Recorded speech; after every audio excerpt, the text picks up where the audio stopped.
네, 안녕하세요. 저 마지막 멘토링 이제 화상 에세이 멘토링과 그 AP 온라인 병경련 시험 대비법 멘토링 하게 된 송재환이라고 합니다.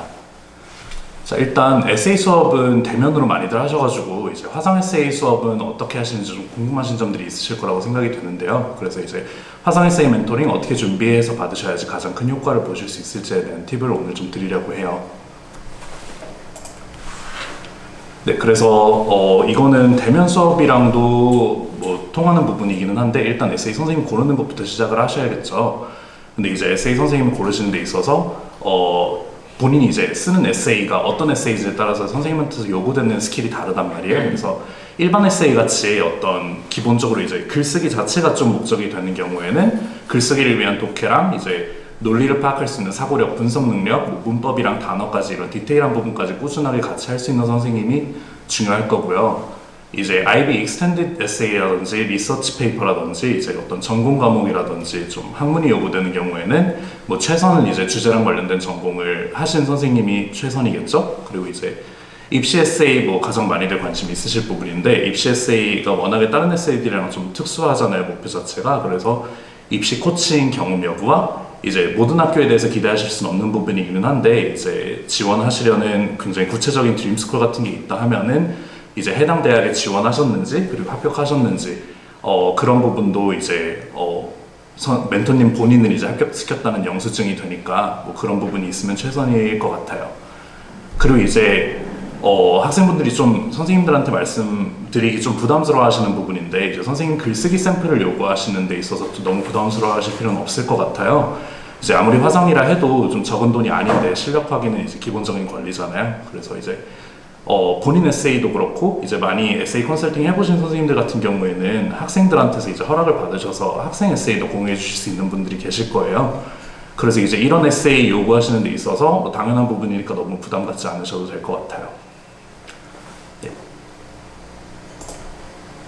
그리고 이제 언제 도움을 받는지가 최선이냐에 대한 얘기인데요. 이제 제 경험상 이제 학생분들이 여러 단계에서 오세요. 근데 이제 드래프트까지 뭐 거의 파이널 드래프트까지 써서 오셔서 고쳐달라 하시는 분들도 계시거든요. 근데 뭐 당연히 도와드릴 수 있고 문법 같은 것도 뭐 표현 같은 것도 개선해 드릴 수 있는데 뭐 그때 가서 이제 에세이 큰 틀을 바꿔드릴 수도 없고 좀 죄송한 마음이 들 정도예요. 사실 뭐 더 많은 도움을 드릴 수 있는데 이제 그래서 최고로 이제 유의미한 도움을 받으시려면은 틀부터 이제 에세이를 쓰는 목적이랑 전하려는 메시지를 같이 잡아나가는 게 최선이겠고요. 만약에 이미 쓰고 싶은 아이디어가 어느 정도 있으시면은 이제 서머리라든지 아웃라인을 작성해서 이제 풀 드래프트를 쓰기 전에 어떤 그런 스트럭처를 보여주시면서 그걸 기반으로 수정받는 것도 이제 시간을 아끼시는 방법이 될 것 같아요.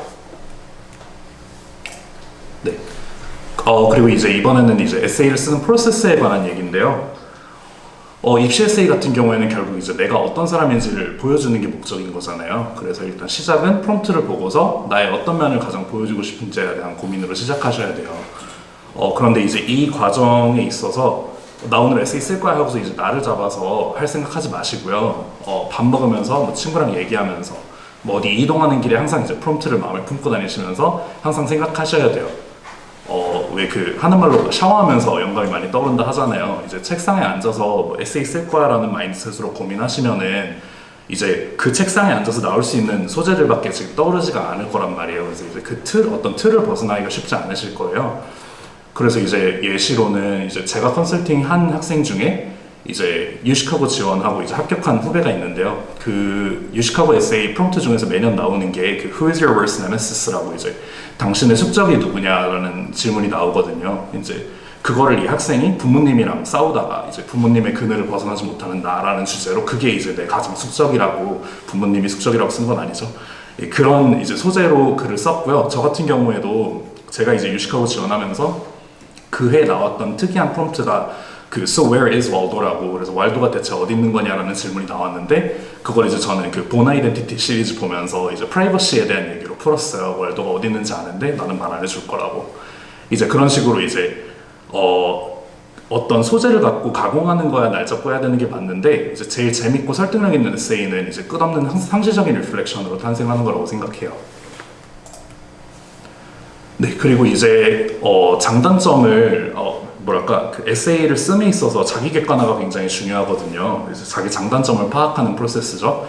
이제 훅을 예시로 들어서 말씀을 드리면은 이제 하드 스템 입시 자연과학 성향의 학생 같은 경우에는 제가 여태까지 멘토링을 해본 경험으로는 뭐 다 그런 건 아니겠지만 좀 딱딱하게 쓰는 경우가 많아요.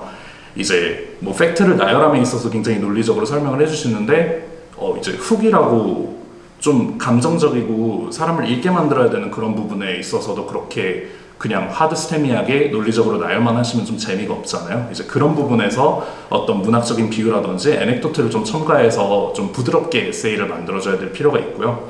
이제 저 같은 경우에 이제 좀 휴머니티스 쪽으로 좀 치우친 학생 같은 경우에는 뭐 하고 싶은 표현은 많은데 이게 비유라는 것 자체가 공감을 받아야 되는 거잖아요. 그래서 자기 혼자 생각해서 너무 좋은 비유라고 썼는데 이 친구를 모르는 사람이 보기에는 전혀 이해가 안 되는 그런 비유를 쓰는 경우도 많단 말이에요. 그래서 이거 같은 경우에는 이제 다른 사람들한테 보여주면서 이 비유가 말이 되는 비유인지 좀 객관적으로 글을 쓰실 수 있게 주의하셔야 될 거예요.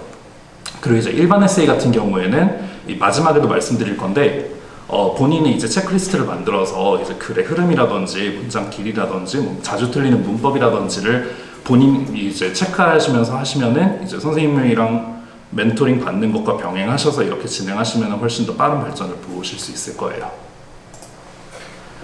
네, 그리고 이제 문법에 대해서도 고민이 많으시잖아요. 근데 이제 제가 가르쳐 본 경험으로는 좀 진부한 얘기일 수도 있는데 문법이라는 건 결국 모든 언어가 그렇지만 통계적 학습이거든요. 그래서 기초를 탄탄히 배우셔서 이제 이게 왜 틀렸는지를 아실 수준이 되면은 결국 많이 써보고 읽어보고 하는 수밖에 없다고 생각해요.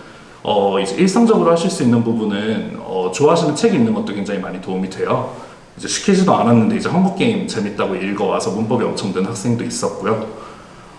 그리고 이제 의식적으로 좀 하실 수 있는 부분은 이제 에세이 드래프트 쓰시면서 하실 일은 아니고 제출하기 전에 아니면 선생님 보여드리기 전에 그 문법 점검 사이트나 앱들 많잖아요. 이제 공매 포럼에도 이제 그런 좋은 사이트 앱 같은 것들에 대한 정보가 있는데 그거 뭐 항상 이용하시고요.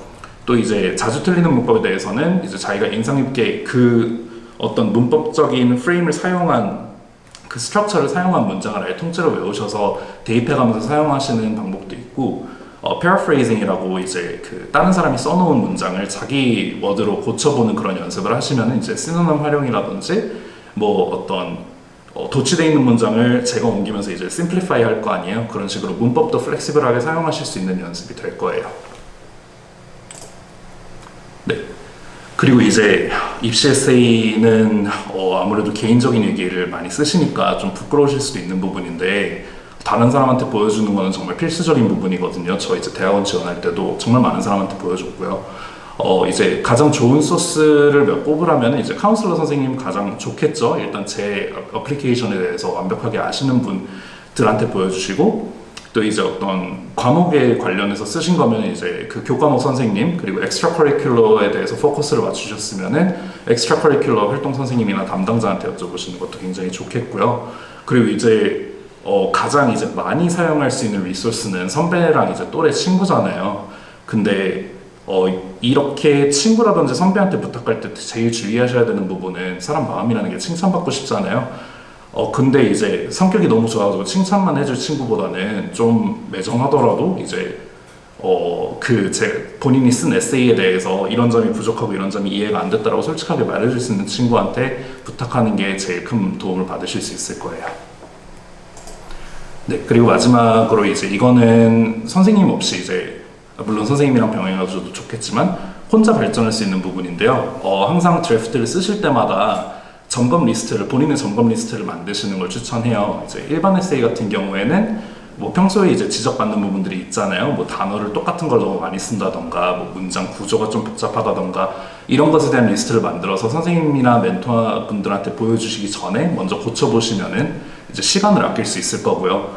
그리고 이제 주제에 대한 내용인지 이제 쓰다 보면은 패러그래프 넘어가면서 주제에서 벗어나실 수가 있단 말이에요. 모든 패러그래프가 이제 주제에 코이시브하게 연결이 되는지 그런 부분이라든지 이제 논리적 비약이 없는지 그런 부분 살펴보실 필요가 있고요.